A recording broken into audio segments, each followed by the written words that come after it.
If everyone's problems were like laundry hanging out to dry in an open field, and you had the opportunity to go out into that field and exchange your laundry, your problems, in other words, with anyone else's, you would still choose your own problems. I'm not the usual suspect Class Day speaker for sure. I come from another profession, the often undiplomatic world of commerce. I come from halfway around the world. I'm not an alumnus. But when I asked Dean Kite, she said the reasons for which they invited me were, in fact, all of the above. But I'm not here to try and dispense any unique wisdom.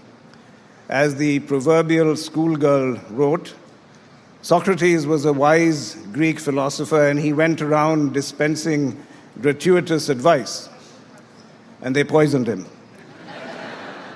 So I deeply fear that fate. So what I will do is to just throw some ideas at you based on my own life experience and my own world that I hope will be relevant to any profession and to every life. Now, picture, if you will, the world in 1946 when my father stood here. The Second World War had just ended. Independence for India was just around the corner, as Rachel mentioned.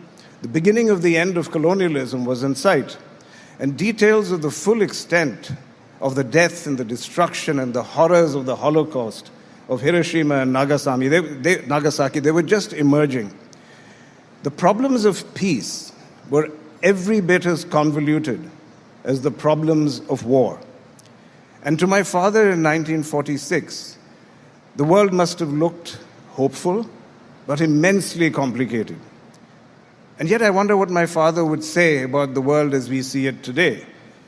We are wrestling with climate change, pandemics, terrorism, energy crises, social inequities, to name just a few.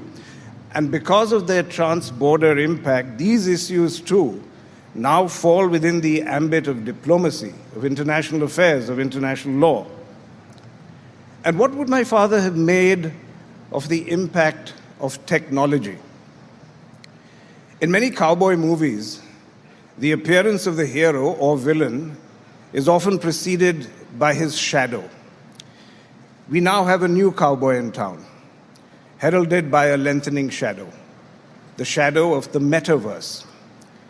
Entrepreneurs are buying up real estate on it. Countries are opening up virtual embassies in it. And through the Metaverse, we can live not just a virtual second life, but also a parallel life where the virtual intersects with reality and the boundaries between the two grow more and more blurred. Now, in many ways, it may actually enhance the effectiveness of diplomacy. Virtual face-to-face negotiations may become as effective as in-person ones. Global summits and indeed side conversations where you can interact virtually, where you can smell the coffee almost, can lead to both quicker responses and actually make a dent in climate change. On the other hand, the Metaverse is likely to turn out to be the new Wild West. What laws will govern it? Who will have jurisdiction and over what? Who will own the new forms of data that the Metaverse is going to generate? Pupil dilation, heartbeat rates, biometric data. What happens to free speech and to privacy? The Metaverse, and indeed the technology-driven world of the future, is going to be like the Force, from Star Wars, of course. But as all of you know, by itself, the Force is neither good nor bad. It depends on who uses it and towards what end.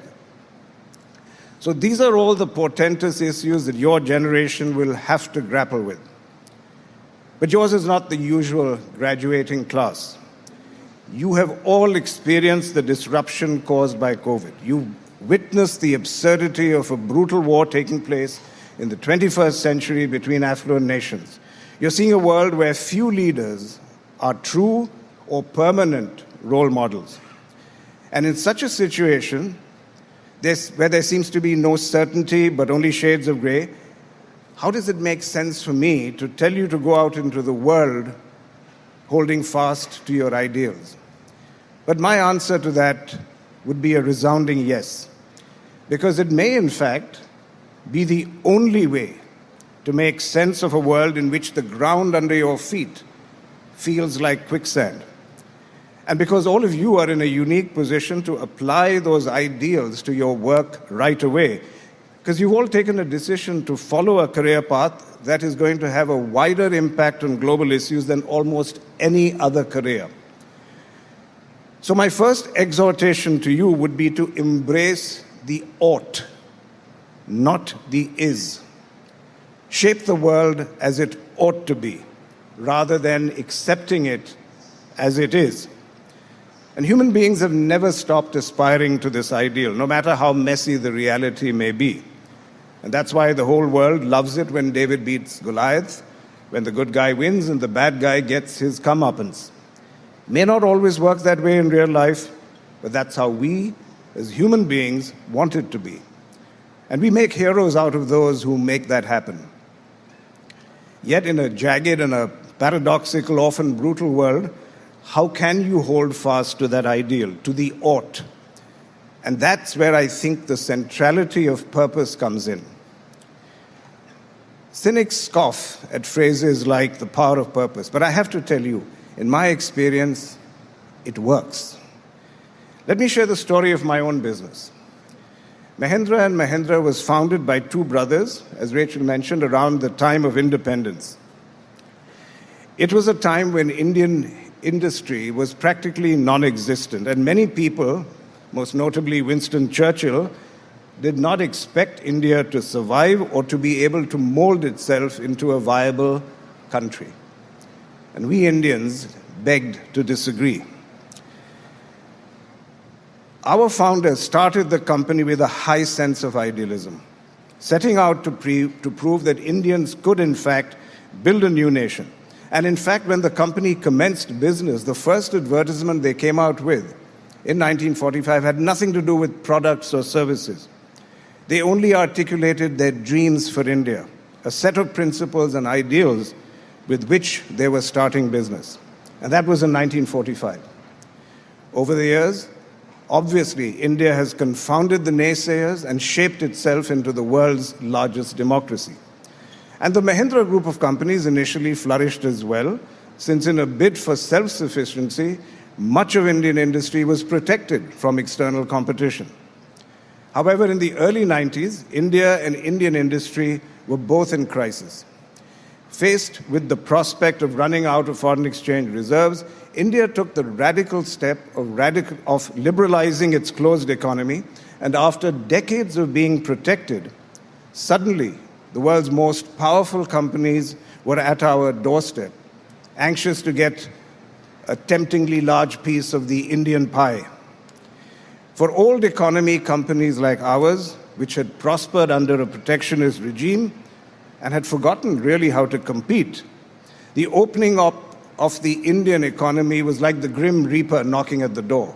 And seriously, there were people around, large consultancy firms, who were busy writing our epitaph. And yet, 3 decades later, here we are, a multi-billion-dollar group, still chugging along and earning goodwill while we do so.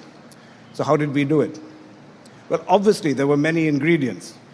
But to my mind, the most important one was to harness the power of purpose. We found ourselves in a very strange back-to-the-future kind of situation, where once again we had to prove that we as an Indian company could do it, that we could not just survive, but thrive in the changed economic landscape. And drawing upon an Indian narrative and upon our corporate history, we first elucidated a core purpose that would galvanize people to come to work in the morning and give off their best.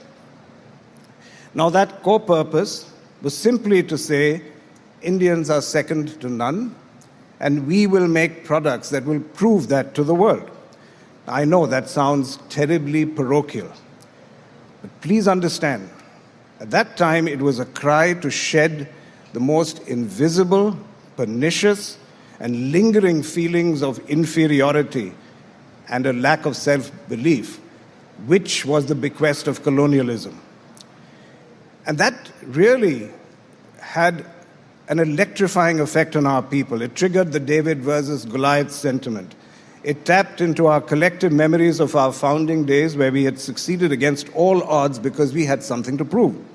And it fueled our self-belief. I know that sounds warm and fuzzy, but it contributed to concrete results. Between 2002 and 2013, our profits went up 33 times. Our stock price went up 72 times. Now, that took a lot of hard work. But that hard work came about because people were motivated by a sense of purpose. Today, our core purpose has changed. We recognize that as we became transnational, we needed a more global and a more inclusive rallying cry. Now, our core purpose is almost as compact. It is to drive positive change in the lives of our communities to enable them to rise. And we often encapsulate that in just the one single word, rise. Now, how that credo precisely evolved is a longer story, but let me tell you that if you asked any one of our 250,000 strong global family what it is that differentiates our company, what it is that gets them to come into work every day, they will say it's our purpose. There's extraordinary alignment around that credo. And I want to underscore the fact that we adapted our purpose to new realities.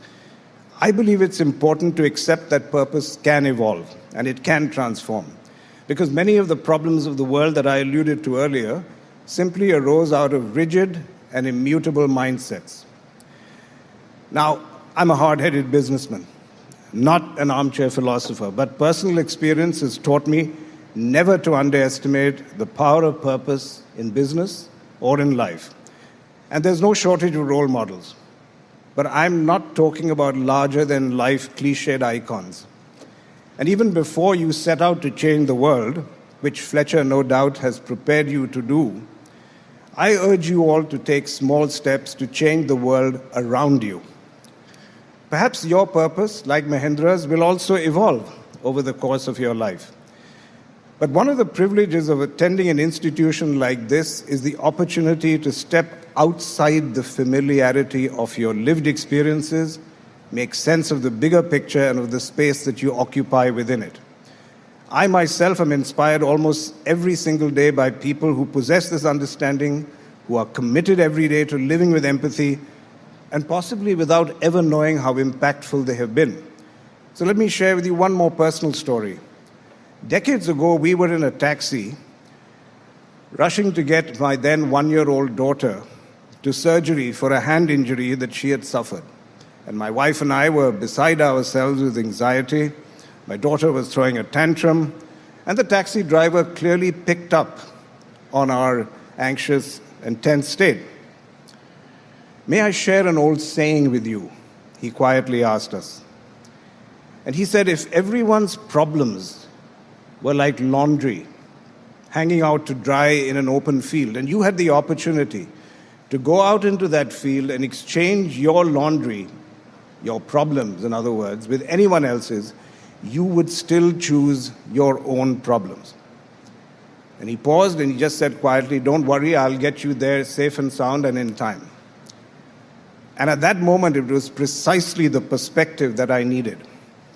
The surgery was a success, and to this day, I look gratefully to that cab driver's wise act of comfort, a man who has no idea that he provided me with a view and a resilience that has helped me throughout my career to deal with the roller coaster ride of business fortunes. You will similarly have no difficulty in finding such inspirational people. You may look around this room and recognize a fellow student who stayed up with you all night to support you when life seemed overwhelming. A professor who postponed an exam when COVID anxiety was at its peak. Parents who have worked tirelessly and sacrificed much to enable you to celebrate today. These are people who commit themselves to helping others rise in small but meaningful ways every single day. People who have come to understand the significance of empathy. They find ways to shape their world into what it ought to be.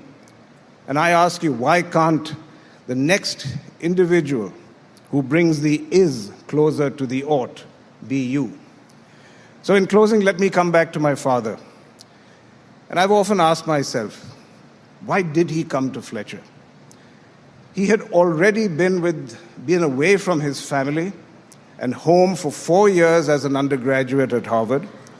Why didn't he simply choose to go home after such a long absence? And if I were to guess what went through his mind, I would say he stayed on because he saw a new world in the making. He wanted to understand that world, and he wanted to be part of the solution. He came as the original pilgrim, seeking answers. In a way, so are you all, pilgrims in search of answers. All pilgrims in search of a better world. I once read the perfect definition of a pilgrim, which says that a pilgrim is a wanderer with a purpose. And I think that pretty much sums up your present and your future. You are all pilgrims who, in the course of your careers, will wander through an uncharted world. May you wander through it with purpose. Thank you and congratulations.